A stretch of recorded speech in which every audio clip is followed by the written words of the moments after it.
Mambo vipi? Mambo vipi? Langu jina presenter Little 254. Unapotazama mahali hapa, vijana wamejaa, wamejitokeza vijana wengi sana kufanya protest, peaceful protest wanavyoita wao wenyewe, na wanasema kwamba wamekuja hapa kwa sababu ya shughuli pevu kubwa sana, kwa sababu ya mwenzao Sami Kioko ambayo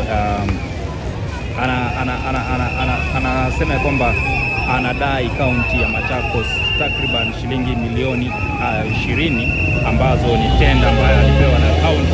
Sasa hivi tunapozungumza, jamaa hao wamejaa hapa. Ukiangalia hapa vijana wengi sana wa Gen Z wamejitokeza kwa wingi, na ukiangalia pale